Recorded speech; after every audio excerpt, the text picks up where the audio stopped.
Amém? Eu gostaria que você abrisse comigo a sua Bíblia em Lucas capítulo 19.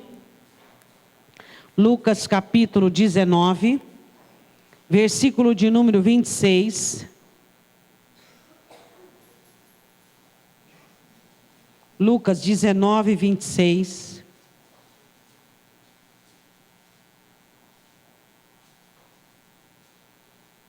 Todos abriram?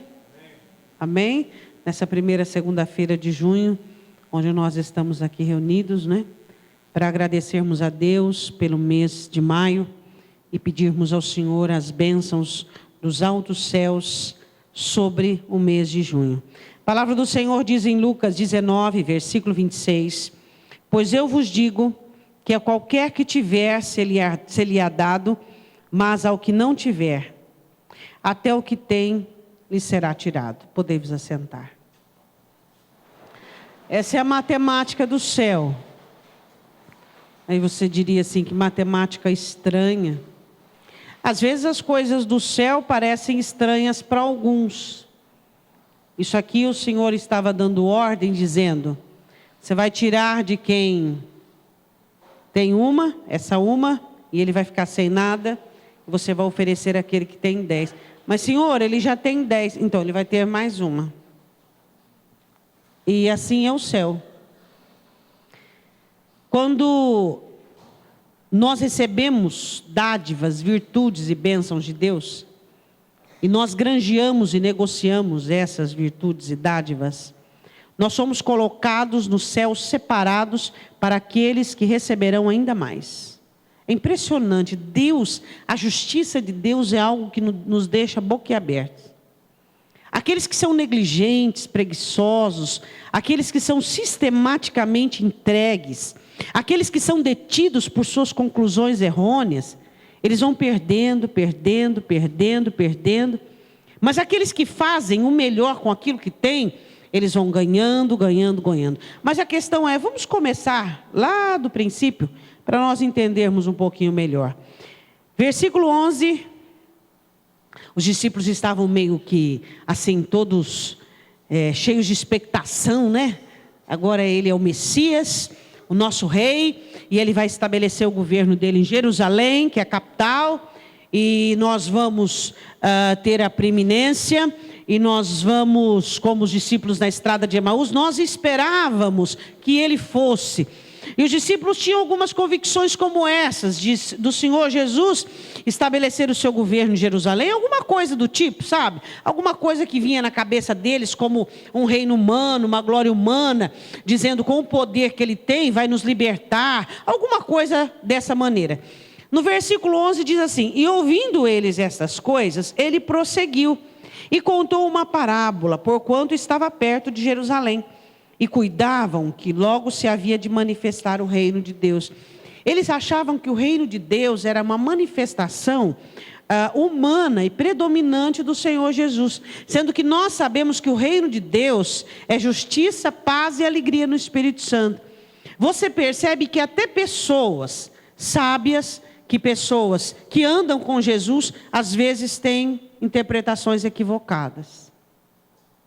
Quem sabe você é uma pessoa que serve a Deus, que ama a Deus de verdade, e você tem algumas conclusões e algumas interpretações equivocadas, que nada tem a ver com a realidade que você vive. Uma coisa que é mais defraudante na vida do cristão, é quando ele produz altos enganos. Às vezes o ser humano, o cristão, ele tem tanta necessidade de respostas, ele tem tanta necessidade de entender, de compreender, de apalpar, que ele cria respostas e conclusões errôneas sobre situações. Ele mesmo encontra a solução da maneira dele, do jeito dele, conclusiva, bate o martelo, está totalmente errado. Os discípulos tinham ali conclusões equivocadas e Jesus diz, eu vou contar uma parábola para vocês entenderem o que é o reino de Deus. Eu vou explicar para vocês algumas características do reino de Deus. Porque essa não é a minha hora. Esse não é o meu tempo. Não é o meu momento de eu colocar o meu governo nesta terra. Da maneira que vocês estão interpretando. Porque o meu governo é outro. O meu governo é de outra maneira. E aí ele começa a explicar para os discípulos. Se eles entenderam. Jesus sempre está a nos explicar coisas. Ele sempre nos leva para o canto, esse canto chamado vale, esse canto chamado deserto, esse canto chamado provação, para nos explicar coisas. Para nos mostrar e falar conosco dos nossos equívocos, das nossas más interpretações sobre coisas da vida. Quem sabe hoje você está aqui, e você está mal interpretado e com equívoco sobre situações.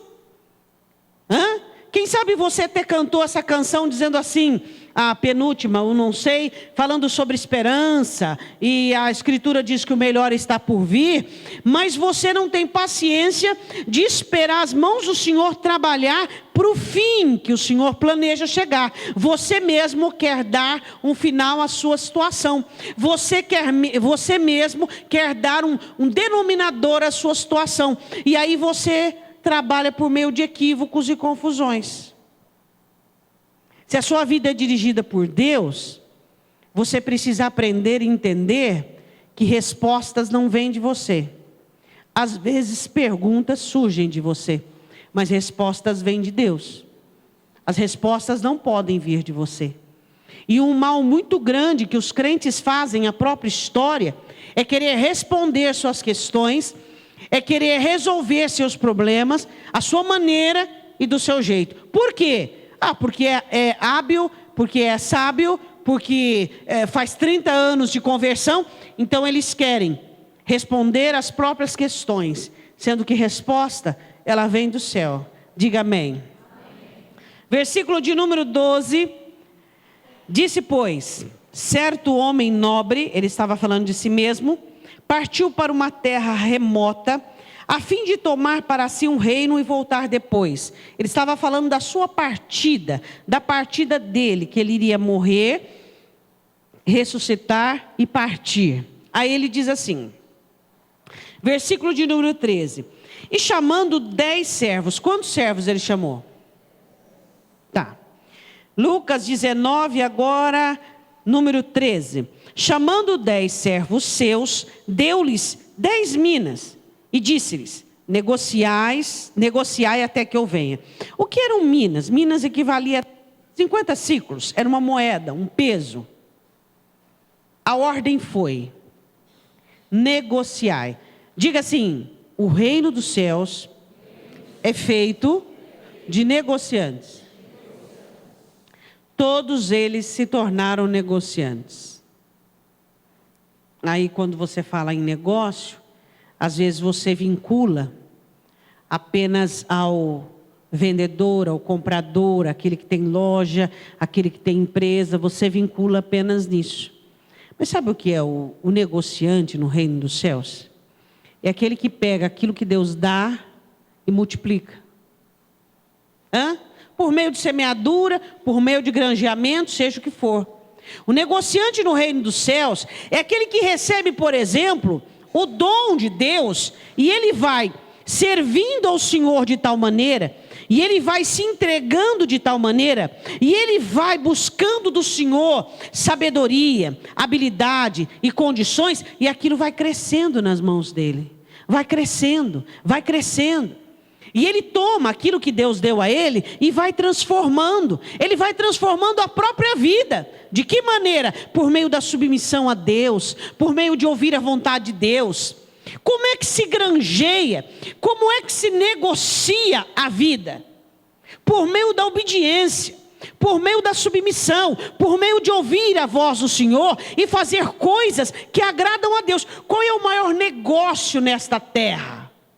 O negócio mais produtivo desta terra, qual é? Uma época foi café, outra época foi cacau, mas qual é o negócio mais produtivo nesta terra? É chamado de obediência. A obediência é o negócio mais produtivo que existe. Então, quando o Senhor separou os 10 servos, dando-lhes 10 minas, 10 pesos, disse: negociai, e aí tinha um tempo determinado, até que eu volte, até que eu venha. Ou seja, vocês não parem de trabalhar até que eu venha. Então, às vezes você fica cansado, você dá um tempo para a sua vida, mas espero que esse tempo não seja um tempo longo, não é mesmo? E aí ele dá uma ordem. O que seria hoje para você negociar tudo que Deus te deu? Por exemplo, quando você recebe do Senhor uma família, você tem transformado ela numa família melhor? Ou será que as coisas que Deus tem te dado tem, ao invés de minas, tem minado na tua mão, tem destruído? Você recebeu um cônjuge, você recebeu um filho, você tem transformado a sua família numa família melhor, na melhor família que você poderia ter? Por exemplo, você recebeu coisas do Senhor, coisas humanas, palpáveis, coisas materiais. Você tem valorizado, cuidado, preservado aquilo que Deus te deu? Por exemplo, pessoas que Deus tem te dado, que são pessoas importantíssimas, pessoas que são pessoas seletas, dignas. Você tem dado valor? As coisas que Deus tem dado para nós, ela tem se enferrujado. Por exemplo, a sua vida, a sua saúde, a sua autoestima, tudo que Deus tem te dado. Se fôssemos falar aqui sobre valores, quantas coisas preciosas e valorosas o Senhor tem nos dado. A questão é, Deus quer que tomemos posse do que Ele nos deu e transformemos em algo muito melhor. Por meio do quê? Por meio da nossa prática diária de obediência, de submissão, de oração, de clamor, de abnegação se preciso, de renúncia se necessário. Transformarmos a vida, o casamento, a saúde, a família, a alma. Você recebeu uma alma do Senhor. Ela está ficando cada vez melhor ou cada vez pior? Sua alma, você tem que negociar para que cada vez mais ela se torne melhor, que você tenha um coração cada vez mais puro, cada vez alegre, cada vez mais animado, cada vez mais pronto. Por quê? Se você não fizer nada, pastora, eu não vou fazer nem o bem, mas também não faço o mal. Só de não fazer nada já é o mal. Jesus diz: quem comigo não ajunta, espalha. Quando eu não faço bem, eu já estou fazendo mal. Quando você não trabalha para melhorar a sua vida, quando você não trabalha para melhorar a sua situação, você está contribuindo com a sua nulidade, com a sua letargia, para as coisas piorarem. As coisas irão piorar e não melhorar. O Senhor deu ordem aos servos, e eu sou uma serva e você é um servo dele, e ele diz: negociai. Use a habilidade de vocês e multiplique o que eu dei para vocês. A alegria que eu dei, o ânimo que eu dei, a fé que eu ofereci, a vida, a família, multiplique tudo o que eu dei a vocês. Transforme, crescei e multiplicai-vos. Bom, aí esses 10 servos recebem a mina. E aí uma outra situação, falando agora de Israel, versículo de número 14, ele diz assim: mas os seus concidadãos, ele estava falando agora dos judeus, odiavam-no. E mandaram após ele embaixadores dizendo: não queremos que este reine sobre nós. Jesus fala dos judeus, que os judeus até hoje não querem Jesus. E eles não quiseram Jesus como filho do carpinteiro. Não quiseram Jesus como aquele que ressuscita. E não querem Jesus agora, depois de ressurreto não querem. Tá, tudo bem. Então aqui tem duas visões, para mim e para você. Tem os servos do Senhor, que sou eu e você, diga amém. Que receberam do Senhor valores para negociar. E de outro lado tem aqueles que rejeitaram o Senhor, tá? E aí ele continua dizendo assim: e aconteceu que voltando ele, depois de ter tomado o reino, diga para o seu irmão: Jesus vai voltar. Vai ser o dia das contas. Você faz conta? Faz conta? Quanto você gastou no mês, quanto que entrou, tem que fazer, né? Como é que você vai pedir a bênção de Deus sem administração? Eu faço a minha parte, você faz a sua e Deus faz a dele. Para que nós peçamos ao Senhor a bênção dele, nós temos que ter administração. E aí o Senhor chegou o dia de fazer contas.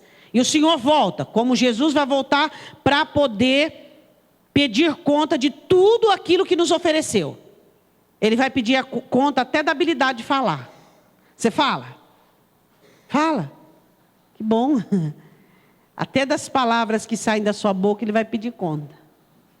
Ele vai pedir conta da saúde que ele te deu. Ele vai pedir conta da família que ele te deu. Ele vai pedir conta da vida que ele te deu. Ele vai pedir conta do trabalho que ele te deu. Ele vai pedir conta dos dons, do Espírito Santo, da palavra, de tudo ele vai pedir conta. Aí vai ser o acerto de contas. Interessante nesta passagem que essa parábola não termina, igual Atos, não termina. Essa parábola ela é contínua e você vai ver por quê. A Bíblia diz assim que depois de tomar o reino, disse-lhe que chamassem aqueles servos a quem tinha dado o dinheiro, para saber o que cada um tinha ganhado negociando. Olhe para o seu irmão e diga assim: você tem que ganhar. É uma coisa interessante dos concidadãos, ou dos cidadãos do reino dos céus, eles têm que ganhar. Perder só para Deus. Perder o eu, o egoísmo, a soberba. O cristão, ele tem que ganhar. Quando você vê um cristão convencido pelo diabo, você olha nele, ele tem características. Ele aceita a destruição, ele aceita a perda, ele vai aceitando. Por quê? Porque ali existe uma implicação satânica. Satanás está ali trabalhando, convencendo aquela pessoa que ela deve aceitar aquilo. E ela se adequa e ela se acomoda àquela situação que não foi o que Deus planejou para ela. O cristão, ele não só tem que aprender a ganhar, mas ele precisa aprender a negociar com tudo aquilo que Deus lhe deu, usando a habilidade humana, a inteligência e usando os dons do Espírito, a palavra de Deus e a comunhão com Deus. Simplificando, sua vida deve ser igual ao vinho. Quanto mais velho, melhor. Quanto mais você vive, melhor deve ser a sua vida. Quanto mais velho você fica, melhor você fica. Melhor vida você tem. Aí você começa a olhar para a sua vida e perceber que a sua vida tem ganho um aspecto degenerativo. Você percebe que a sua vida ela está piorando ao invés de melhorar. Então existem coisas erradas na sua vida. Ou é um episódio separado, onde Deus quer tratar com você, ou você não tem administração para a vida. Olhe para o seu irmão e diga assim: a sua vida tem que melhorar. Porque a vereda do justo é como a luz de uma aurora, que vai brilhando, brilhando, até que seja dia perfeito. Então a vida do cristão, ele tem que melhorar. O cristão, ele não pode ser cabeça quadrada. Ele não pode ficar dando cabeçada em tudo quanto é canto. O cristão não pode aprender com o erro. Você já viu o crente falar assim: eu errei, mas pelo menos eu aprendi. Espera um pouquinho. Nós não temos um mestre vassalo. Nós não temos um mestre que nos judia, que tripudia sobre os nossos erros. Nós aprendemos a ouvir a palavra, a observar, a olhar para o Senhor, ao atentar para a Escritura e para a palavra do Senhor. E ali nós aprendemos e somos aconselhados e dirigidos, abençoados, e ouvimos a voz do Senhor e fazemos aquilo que Ele ordena. Agora o crente que ele erra 1, 2, 3, 4, 5, aí depois ele diz assim: mas pelo menos é igual a mulher mãe solteira. Mas o que tive de bom foi o filho, mas pelo menos é igual isso. Tem crente assim, que ele arruma de toda a maneira um meio de se autoconsolar. Então você precisa entender o seguinte: sua vida está mal, ela está ganhando um caráter pejorativo, destrutivo. Algo precisa ser feito. Por quê? Porque a ordem é negociar, melhorar, conquista, se torne alguém melhor, família melhor, situação melhor. Por quê? Porque o diabo gosta do quê? Ele gosta de coisas que não mudam. Ele gosta de pessoas que não são ativas. de pessoas que não fazem pela própria vida. Deus não pede muito para você. Ele só pede que você faça pela sua vida. Ele só pede que você olhe para os seus erros particulares e que você tome uma iniciativa de fazer algo melhor por si mesmo. Por quê? Porque se você fizer algo bom, mesmo que alguma pessoa, terceira, quarta, indiretamente abençoada, a pessoa mais abençoada e recompensada será você. Se você cuidar da sua saúde, quem vai? É você. Se você é você. Agora, se você tem um espírito de suicida, aí tem que ter libertação. Por quê? Porque existem pessoas que trabalham para serem destruídas. Elas trabalham para voltar atrás. Elas não cooperam. Ninguém vai nascer de um dia para o outro um negociante expert, não. Mas nós vamos pouco a pouco negociando tudo que recebemos, transformando o casamento em algo melhor, transformando tudo que Deus nos deu em algo melhor. Eu queria perguntar uma coisa para você. As coisas que Deus te deu, elas têm sido conservado e se tornado algo melhor? Você tem conservado as coisas que Deus te deu e tem transformado elas em algo melhor? Isso é negociar minas. E a palavra do Senhor diz assim, que no versículo de número 15, que ele diz que veio para saber o que cada um tinha ganhado e negociando. Você só vai ganhar se você negociar. Se você trabalhar com o que Deus te deu. Versículo de número 16. Veio o primeiro, dizendo: Senhor, tua mina rendeu 10 minas. Diga, glória à mina. Você viu que ele não falou dele, né? Eu fiz, eu trabalhei, eu me dediquei, eu me cansei, eu me esforcei. Não, a tua mina rendeu.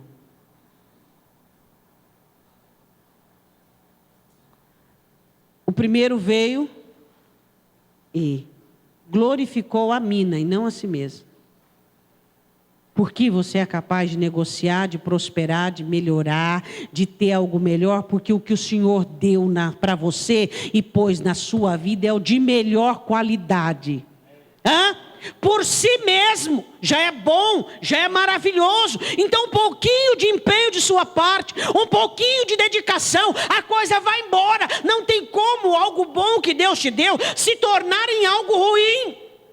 A tua mina rendeu 10. Ou seja, o que Deus te dá traz em si a característica de trazer coisas melhores, coisas melhores, coisas melhores.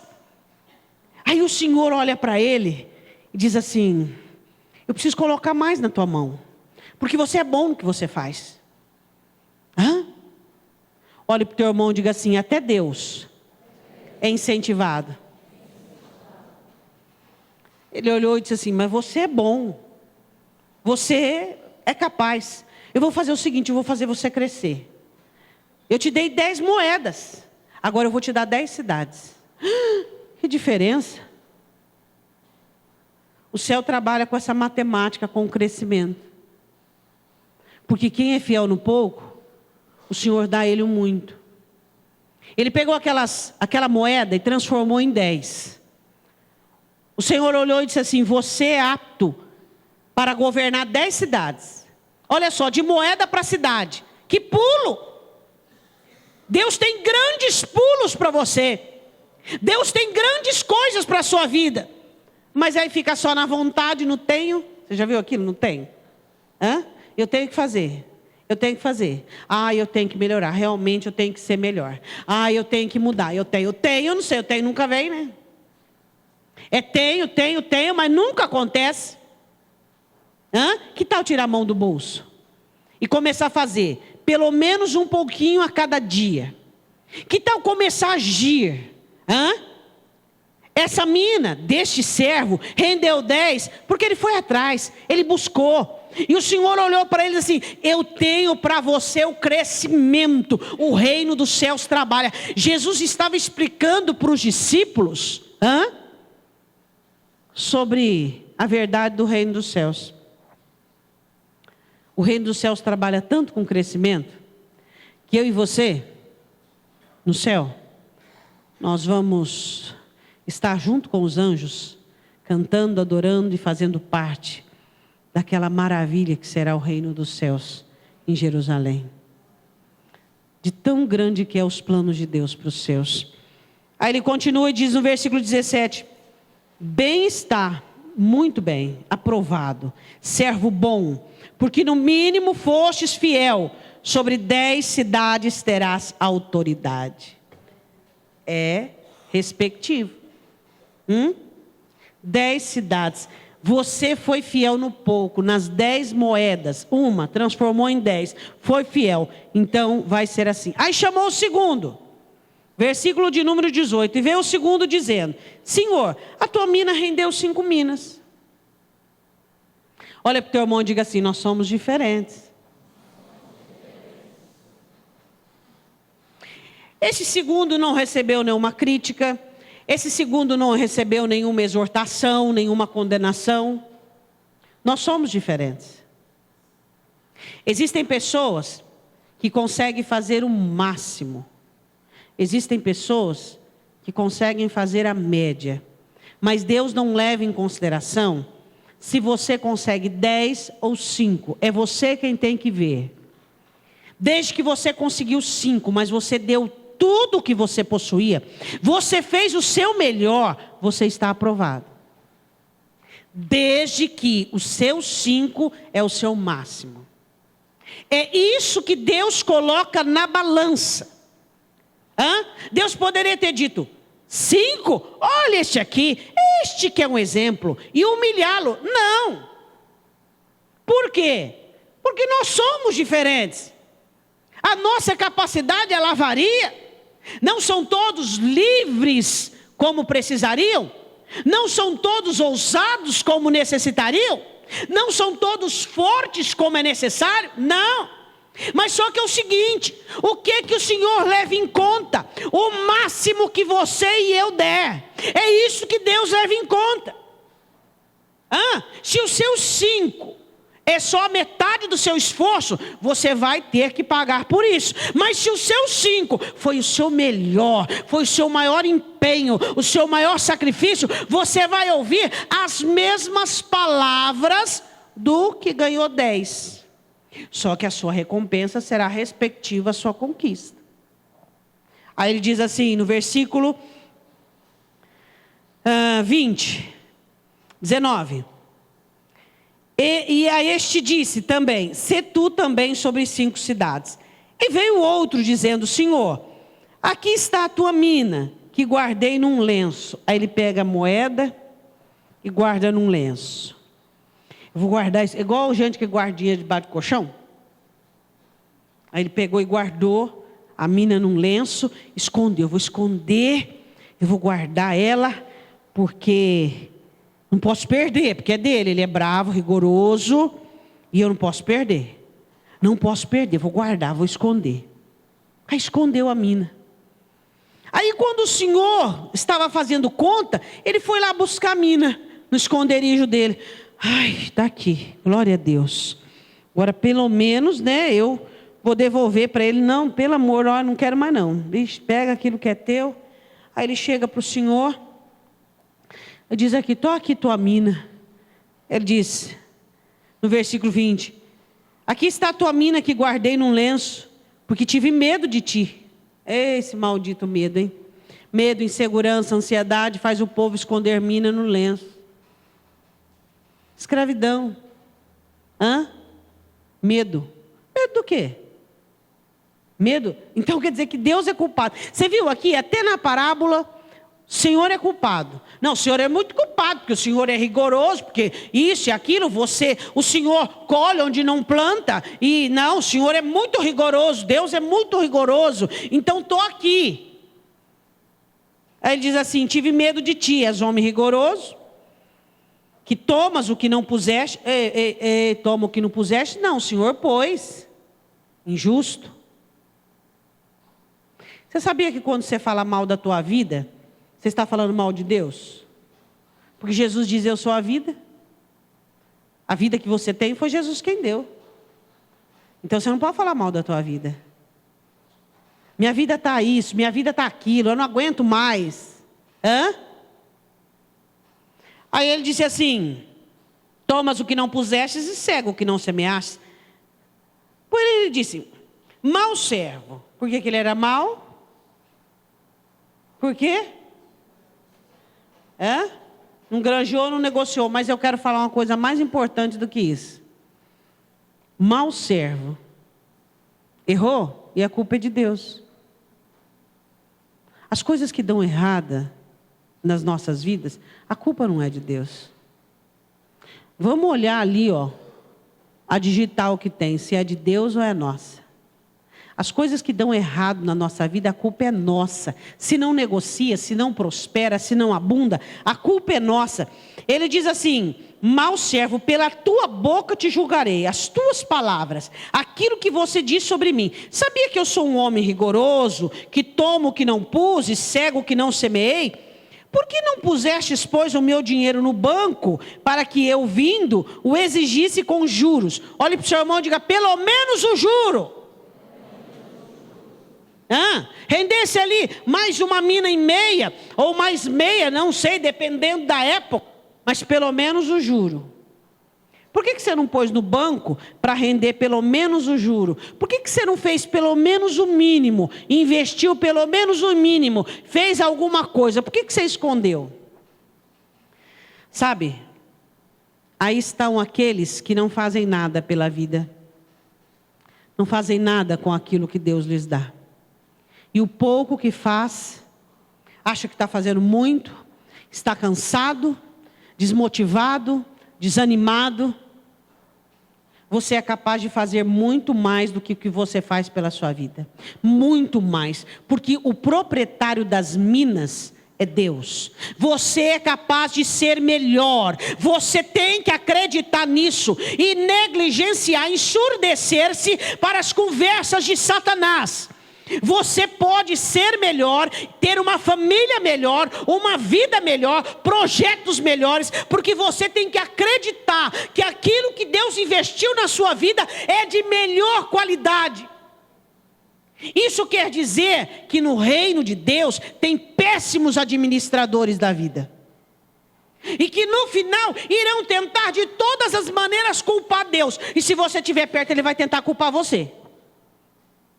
Porque eu não sou melhor por causa da minha mãe. A mãe não sobrou mais nada dela. Não tem nem mais o esqueleto.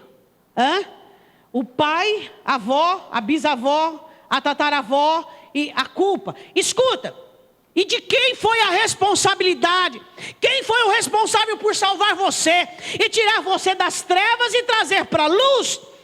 As minhas enfermidades é por causa de tanto sofrimento. A minha destruição, a minha vida é de tanto padecer. Mas onde é que está o governo de Cristo? Você pertence a Jesus. Então quem Ele é na sua vida? E o que Ele faz em você? Será que nós vamos ficar encontrando desculpas para a nossa inércia, para a nossa inatividade? Vamos ficar encontrando desculpas para aquelas coisas tão insignificantes que temos feito pela nossa vida? Eu queria que você dissesse: o que você tem feito pela sua vida? Você quer que a sua vida melhore? Se você continuar fazendo o que você está fazendo, ela não vai melhorar. Porque ela está como está pelo que você está fazendo.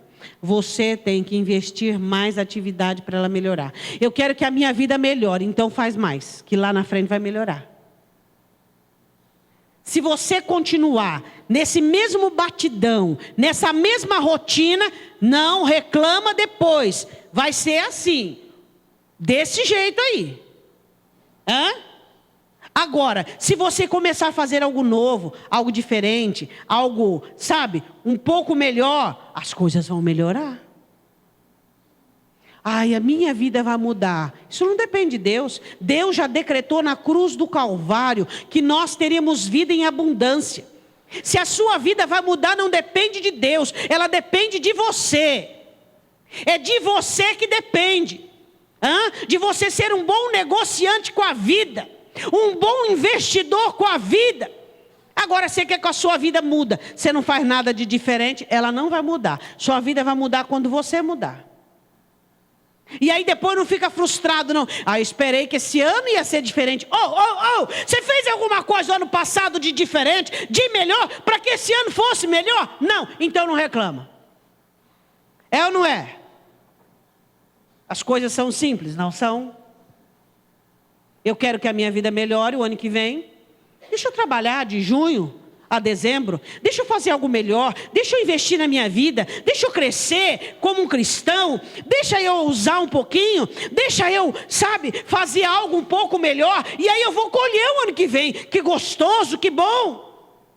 Mas aí os cristãos querem que as suas vidas melhorem, mas não faz nada. E tem esperança, e tem expectativa. Em nome de Jesus, a minha vida será maravilhosa, poderosa, e eu vou alcançar. Ele não consegue nem levantar o braço. Você alcança só quando você levanta o braço, meu irmão. E aí não deu, você levanta a ponta do pé. É isso. Esforços, atividade. Você quer que o seu casamento melhore? Você tem que melhorar. Você quer que a sua vida financeira melhore? Você tem que melhorar. Você quer que a sua saúde melhore? O médico falou que eu estou com colesterol, estou com não sei o quê, mas não faz exercício, nada, não faz nada para melhorar. E quer melhorar, de que jeito? Não vai melhorar não. Faz outro exame aí para ver se abaixou. De que jeito? Só vai aumentar, meu irmão. Se você quer que a sua vida melhore, você precisa melhorar. É essa lição que o Senhor Jesus estava ensinando, que é o reino de Deus. Que se os discípulos estivessem interessados em alguma coisa, eles teriam que fazer aquela mina que ele estava deixando para eles, granjear, negociar, para conquistar alguma coisa. Diga amém. Aí a Bíblia diz assim, no versículo de número 24, ele diz assim: eu queria exigir com juros, é o que eu quero. E disse aos que estavam com ele. Antes disso, quantos servos o Senhor deu à mina? Aqui tem quantos de prestação de conta? Quantos? Olha para o teu irmão e diga: você é o quarto. A parábola não acabou. A prestação de conta ainda continua. 1, 2, 3. E o quarto? Sou eu e você. E aí? Aí vamos parar a prestar atenção para olhar para estes três e vir aqui. Quem sou eu nestes três? Eu sou aquele que dá o de melhor, que eu sou o motor 400 e eu vou até 399.9. Eu dou do melhor e eu consigo 10. Eu tenho um motor também de 200 e eu vou 199.9 e alcanço 5. Ou sou aquele que diz assim: porque minha vida não tem igual aquele ali. Se eu fosse, se eu pudesse, se. Aí esconde a mina. Porque eu sempre lutei. Fez tudo errado. Tem gente que ele acha que lutar é mediar, é ser mediano. Ele luta, como? Ele ora, ele se esforça, ele trabalha, mas faz coisa errada. Tem coisa errada escondida. Tem capa de Acã ali, moeda da Babilônia, tudo escondido. E eu luto, eu me esforço, eu trabalho. Olha o que está escondido, o que está errado. Porque tem que dar certo. Essa é a regra do reino dos céus. Tem que dar certo. Um cristão que obedece a Deus, que faz tudo direito, é de bom para melhor, de melhor para ótimo, para excelente, até glorioso, como diz Pedro. Deu para entender? Começa a tirar essas coisinhas erradas. Negocinho errado aqui, negocinho errado ali, negocinho errado ali. Mas será que Deus atenta para detalhe? Que pergunta. Aí continuando.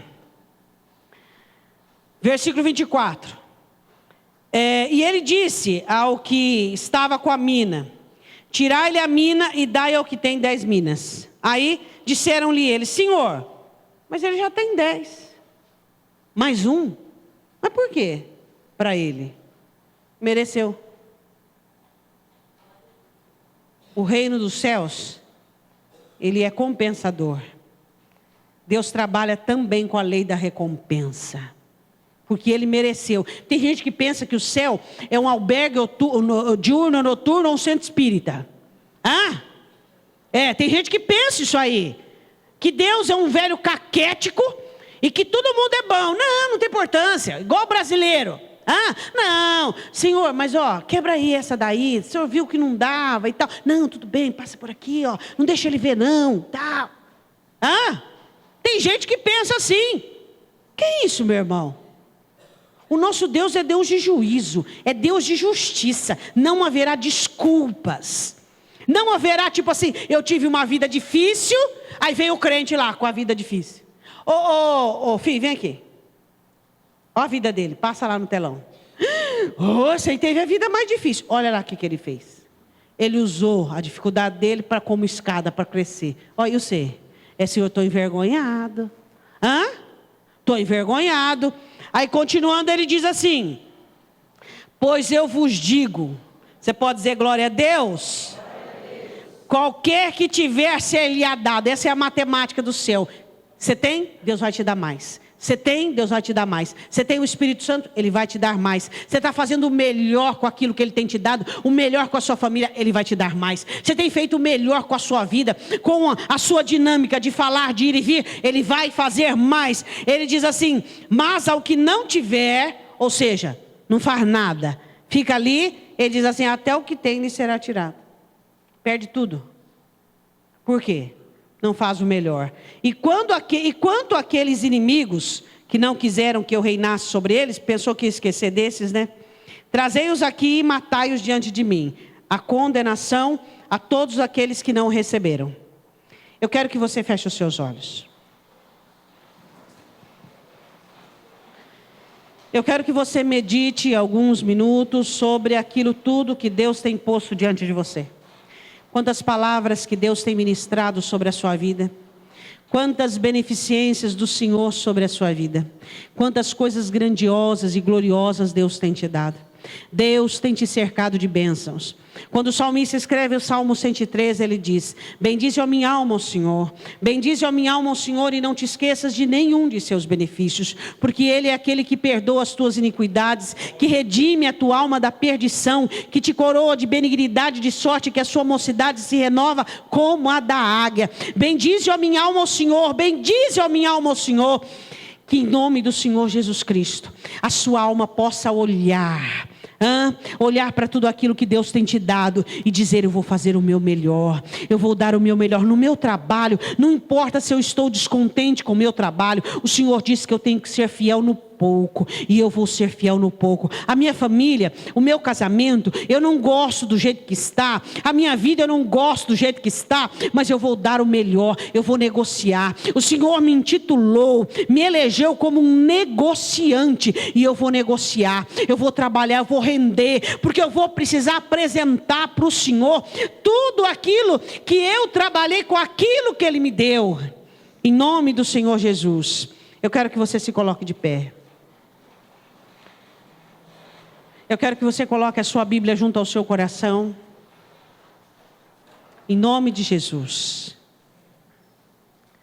Eu quero que você agradeça por essa palavra. E que você diga ao Espírito Santo para fazer o melhor uso desta palavra. Que como espada, ela venha desferir golpes sobre inimigos da tua alma, desânimo, apatia, ação de espíritos demoníacos que trabalham com o desânimo, que trabalham com o retrocesso. Espírito Santo, faz uso do melhor desta palavra. Nós queremos o ânimo que vem do céu. Oh Senhor, nós somos o quarto, o quinto, o sexto. Nós somos, a parábola continua, meu Deus. E o que nós queremos, meu Pai, nós queremos essa matemática do céu para as nossas vidas. Nós queremos granjear, negociar e multiplicar. É o que nós queremos, Pai Santo, em nome do Senhor Jesus Cristo. Nós queremos a Tua graça, o Teu poder, a Tua majestade. Aqueles que estão aqui nesta noite, que estão frustrados por tantas tentativas que não deram certo, eu te peço o poder do Teu Espírito sobre esta alma, e que ele e ela possa crer na Tua palavra, meu Deus, e confiar no Teu Espírito Santo, iniciar vagarosamente, mais constante, a ação de granjear e de negociar e trabalhar com aquilo que o Senhor tem dado. Pai, nós queremos a Tua palavra. A Tua palavra é quem traz a Tua vontade, os Teus efeitos em nós, Pai, em nome de Jesus. Eu quero que você levante a sua Bíblia para o alto e que você diga assim: meu Deus, em nome de Jesus Cristo, eu quero esta palavra poderosa, absoluta, sobre a minha vida. E eu declaro que o pão que eu recebo nesta noite sustentará a minha alma. E eu, diante da Tua palavra, eu faço um voto de trabalhador, de negociante, porque eu vou negociar todas as minhas, todos os valores que o Senhor tem posto nas minhas mãos, para que naquele dia eu apresente, ó Deus, a prosperidade de uma vida abençoada, ó Deus, e tudo que eu puser a mão vai prosperar, em nome do Senhor Jesus. Amém?